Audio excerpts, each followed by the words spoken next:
Halo sahabat Nescafe, kembali lagi di YouTube channel Nescafe. Pada kesempatan hari ini kita akan membahas tentang beberapa hari yang lalu di Nescafe, di video shorts kita sudah merilis video yang akan membahas tentang apa sih rangkap jabatan dan kenapa sih kok banyak sekali terjadi rangkap jabatan, dan sebenarnya ada nggak sih regulasi yang mengatur tentang rangkap jabatan itu sendiri. Nah, pada kesempatan ini kita akan bahas tuntas tentunya dengan narasumber kita yang sudah tidak asing lagi, yang sudah sering sekali menjadi narasumber lah di Nescafe. Nah, beliau ini adalah Pak Gegen. Nah, tapi sebelum kita mulai, kita bahas lebih detail tentang bagaimana rangkap jabatan dan bagaimana regulasi tentang rangkap jabatan. Jangan lupa tetap dukung channel Nescafe dengan cara like, komen, share, dan jangan lupa subscribe. Oke, terima kasih untuk sahabat Nescafe dimanapun berada. Nah, baik, mungkin pada hari ini kira-kira mau perkenalan lagi dulu nggak nih, Pak? Boleh. Ini sudah silakan Pak Gegen. Ya. Baik, teman-teman, terima kasih Pak Hadi, ini juga Ketua DPK salah satu rumah sakit. Saya kira juga tidak asing karena beliau juga banyak aktif.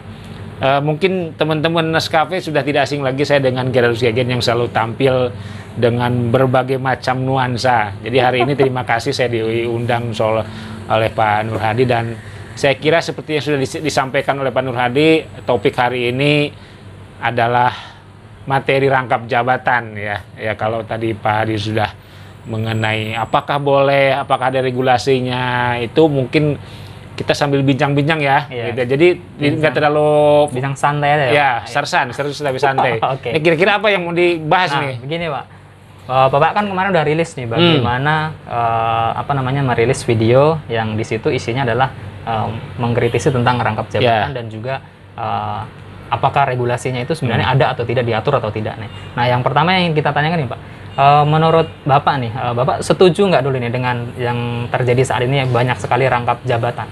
Ya, kalau dibilang setuju nggak setuju, pasti saya bilang tidak setuju. Okay. Tapi kenyataannya ada. Iya. Ya, banyak kayaknya. Ya, banyak. Saya kira saya tidak mendiskriminasikan satu ormas, tetapi saya kira juga ini sudah menjadi rahasia umum.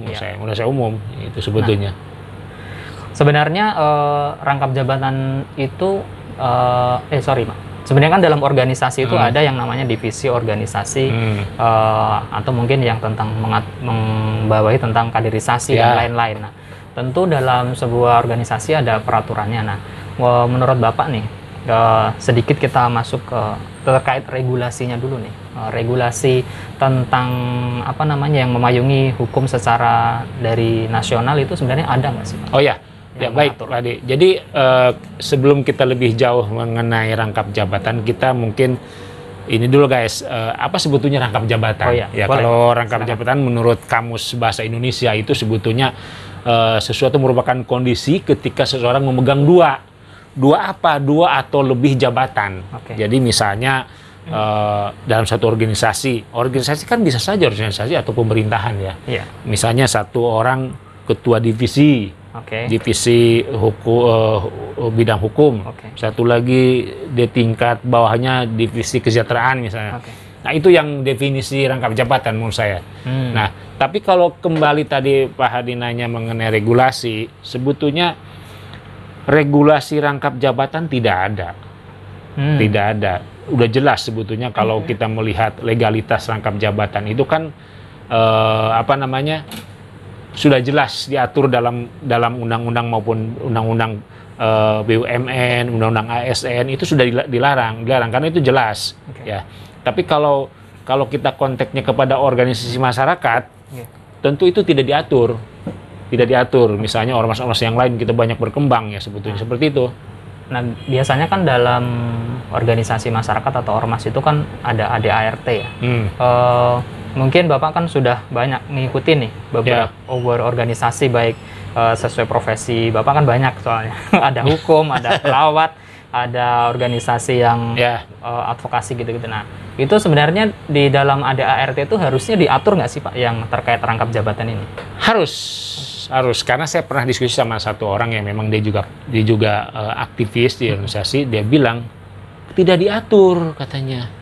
Ya, secara ADRT tidak diatur, tapi moralitas, good governance itu yang penting, pemerintahan yang bersih. Saya kira itu jadi harus menjadi tolak ukurnya. Kenapa tidak diatur? Sebetulnya itu kan kepentingan orang yang secara politis mungkin untuk melanggengkan kekuasaan. Saya kira begitu kalau kita bicara soal ke arah politik. Tapi kalau di pemerintahan jelas itu aturan-aturan itu dilarang ngangkat jabatan. Tetapi kalau kita bicara konteks yang lebih spesifik lagi di ormas. Ormas kan banyak tuh organisasi masyarakatan, mau serikat pekerja, mau ormas sosial, mau keagamaan, profesi. Konteksnya kan itu. Nah, oke, saya menarik tadi terkait eksistensi, Pak. Jadi kadang orang ikut organisasi A punya jabatan ini, di organisasi B ikut jabatan ini terkait eksistensi biar kelihatannya dia di mana-mana ada. Tapi kan ujungnya sekali lagi kayak kemarin video yang sudah kita rilis hari ini yang Bapak ada diskusi dengan Pak Hadi dari Pacitan itu kan nanti ujungnya lo lagi Pak. Nah, kira-kira menurut Bapak apa sih dampak buruk terkait rangkap jabatan ini? Apakah terkait contoh kaderisasinya apakah nggak jalan atau memang ya tadi semua seseorang itu pengen tampil di mana-mana, Pak. Nah, kira-kira dampak buruknya apa, Pak, untuk organisasi itu sendiri? Saya kira tadi jelas tidak ada kaderisasi, leadership dan penerus estafet kepemimpinan. Itu yang penting. Kenapa? Organisasi itu kan dibangun oleh dasar yang kuat, fondasi leadership, bukan kekuasaan. Bukan kekuasaan, tapi kekuatan leadership. Ketika seseorang merasa bahwa dirinya sudah tidak mampu, ya sudah dengan logowo, kasih ke orang lain. Jangan di sini jabat, akhirnya menjabat semua. Tapi tidak berjalan ya? Tidak berjalan organisasi. Ya kalau berjalan pun sebetulnya itu nanti akan terjadi satu eksistensi yang kurang bagus. Secara moralitas, prinsip-prinsip good governance juga nggak jalan menurut saya, adanya rangkap jabatan. Lalu yang penting adalah memunculkan konflik kepentingan. Itu menjadi yang saya concern itu, konflik of interest-nya itu tinggi. Tinggi.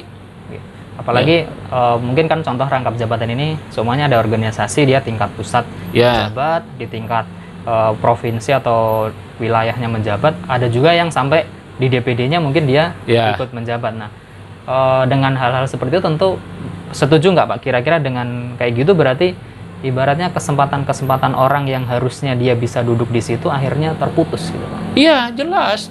Yang saya kembali lagi tadi ke kepemimpinan itu tidak ada estafet, sehingga orang tidak munculkan kader-kader yang mumpuni, yang orang muda yang harusnya mereka sudah sejajar levelnya dengan orang-orang yang seniornya. Ya maaf aja ya, kalau kita kan istilahnya senioritas selalu dijunjung tinggi, dan itu sebetulnya mohon maaf aja mestinya itu harus kita tinggalkan. Jadi senioritas itu harusnya jadi orang yang jadi pengayom, pendidik, penasehat, itu mestinya di situ. Tetapi untuk orang-orang yang punya leadership yang tinggi, kasihlah kesempatan kepada mereka. Masa nggak ada orang ada 250 juta orang kita di sini Indonesia ini. Betul, Pak. Nah, saya rasa ada yang menarik lagi, Pak. Nah, terkait rangkap jabatan, para senior beberapa di maksudnya organisasi yang mungkin saya ada di situ itu masih banyak sekali para senior yang ada rangkap jabatan, entah itu dari nasional di wilayah dan di daerah atau mungkin yang lingkup terkecilnya. Nah, sebenarnya menurut Bapak, apakah memang para senior ini menganggap anak-anak muda ini belum mampu untuk diberi kesempatan atau memang ada alasan lain, Pak? Itu tadi, menganggap belum mampu karena mungkin melihat dari experience-nya anak-anak muda ini belum banyak, pengalamannya belum banyak. Padahal kita tahu bahwa punya potensi itulah diberi kesempatan. Jadi kalau senioritasnya kita tidak berikan kesempatan, kapan lagi mereka untuk muncul? Sementara kita juga merasa bahwa saya paling tahu, saya ini pengalaman, nggak bisa. Zaman sekarang udah nggak bisa. Orang-orang muda tuh mestinya kita bimbing ya, kita arahkan, muncul. Dan saya kira juga mereka juga sudah melek aturan, dan mereka sudah banyak belajar secara otodidak. Mereka sudah, apalagi orang-orang, saya yakin orang-orang yang pernah kuliah di kampus yang mereka punya sejarah di senat ya kan. Kalau kayak dulu di yang Ya, kayak ikatan mahasiswa. Iya, ikatan mahasiswa itu mereka sudah digembleng saya kira. Punya dasar ya. Iya, sudah digembleng mereka. Mereka kan ada namanya LDK, latihan dasar kepemimpinan, dan di situ sebetulnya organisasi harus jalan. Itu termasuk Hadi. Saya setuju karena maaf aja saya udah hampir mau pensiun masih ikut di DPK, sebetulnya saya juga malu, tapi saya mendorong teman-teman supaya ayo maju. Iya. Gitu. Nah, sedikit cerita mungkin tentang organisasi kita sendiri ya, maksudnya organisasi profesi DPK yang tadi Bapak singgung ya. Saya sebagai ketua DPK maksudnya masih, tadi Bapak kan udah mau pensiun masih jadi pengurus DPK, malu. Nah, tapi memang pengalaman Bapak itu menurut saya sebagai anak yang muda, saya juga harus memposisikan bahwa mungkin ketika saya melakukan komunikasi dengan orang-orang yang memang sudah matang atau mungkin dia punya jabatan tertentu, ketika saya anak muda kadang mungkin komunikasinya belum nyampe. Nah, saya dengan Bapak tetap masih ada jadi penasehat di DPK itu kan, saya bisa gimana nih Pak biar saya bisa langsung tune in nih sama para apa namanya ya ibaratnya orang-orang yang memang punya kepentingan yang levelnya itu udah jauh di atas saya gitu Pak. Ya, sebetulnya itu sih bisa saja, cuman saya menganggap bahwa semua orang punya hak yang sama untuk maju, untuk berkembang. Tapi bagaimana kita orang-orang tua yang harus bisa memunculkan potensi-potensi dan kesempatan kepada anak-anak muda yang punya kekuatan yang luar biasa. Saya kira itu yang harus punya jiwa legowo sebetulnya. Punya legowo sebetulnya ya sebetulnya orang di organisasi itu sebetulnya panggilan. Nah, ya. Bukan dapat ilmu di kelas, di kuliah, bukan, panggilan. Dan kalau passionnya nggak ada, sampai kapanpun lu harus gini, nggak bisa jalan ya, nggak bisa jalan. Halo sahabat channel Nescafe, jangan lupa dukung kami dengan cara like, komen, share, subscribe. Terima kasih.